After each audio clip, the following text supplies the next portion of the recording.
வணக்கம் தலைவா, அனைவருக்கும் இனிய வணக்கம். இன்னைக்கு தமிழகத்தில் மகளிர் உரிமை தொகை, விஜயுடைய அரசு மகளிர் உரிமை தொகையை பற்றின சில முக்கியமான ஆதாரத்துடன் இந்த ஒரு வீடியோ உங்களுக்கு விவரிக்கிறதுங்க.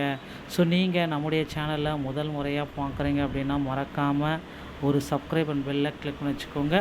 தமிழக அரசு புதிய அரசியல் மாற்றங்களுக்கு பிறகு மகளிர் உரிமை தொகை வழங்குவதில் நிலவும் சிக்கல்களை பற்றி விவரிக்கிறது. தமிழக முதல்வராக பொறுப்பேற்றுள்ள விஜய் தேர்தல் வாக்குறுதியின்படி இந்த தொகை 2500 உயர்த்தி வழங்குவாரா அல்லது தற்பொழுதைய நிதி நெருக்கடியால் பழைய முறையான 1000 ரூபாய் மட்டும் தொடருமா என்பது குறித்து இதில் விவாதிக்கப்படுகிறது.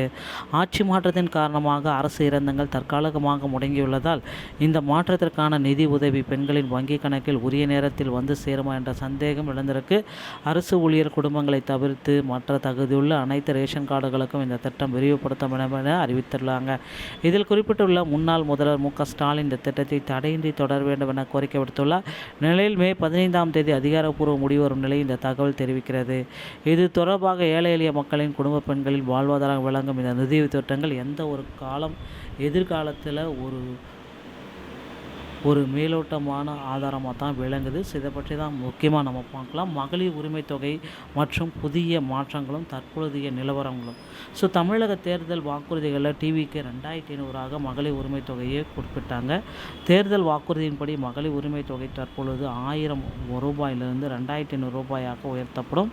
புதிய திட்டமும் வாக்குறுதியும் மாண்புமிகு மகளிர் திட்டம் புதிய அரசின் திட்டத்தின் மதிப்புமிகு மகளிர் என்ற பெயரில் செயல்படுத்தப்படும். 15/5/2026 முதல் அமல்படுத்தப்படும். இந்த திட்டத்தின் முழுமையான அமலாக்கம் மே 15, 2026 முதல் தொடங்கும் என எதிர்பார்க்கலாம். ஸோ கண்டிப்பாக யாரெல்லாம் இதற்கு தகுதியான நபர்கள், ஸோ வயது வரம்புகள் யாருக்கெல்லாம் இது தகுதி அப்படின்றத பார்க்கலாம். ஸோ ரேஷன் கார்டு வைத்திருப்பவர், தகுதியுள்ள அனைத்து ரேஷன் கார்டு வைத்திருப்பவர்களுக்கும் இந்த தொகை சென்றடையும் வகையில் திட்டம் விரிவுபடுத்தப்பட்டுள்ளது. 60 வயது வரை உள்ள இல்லத்தரசிகள் அனைத்து குடும்ப தலைவிகளுக்கும் இந்த உதவித்தொகை வழங்க முன்னுரிமை அளிக்கப்படும். ஸோ விதிவிலக்கு பெறும் மாநில மற்றும் மத்திய அரசு ஊழியர்களின் குடும்பங்களுக்கு இந்த உரிமை தொகை வழங்கப்பட மாட்டாது.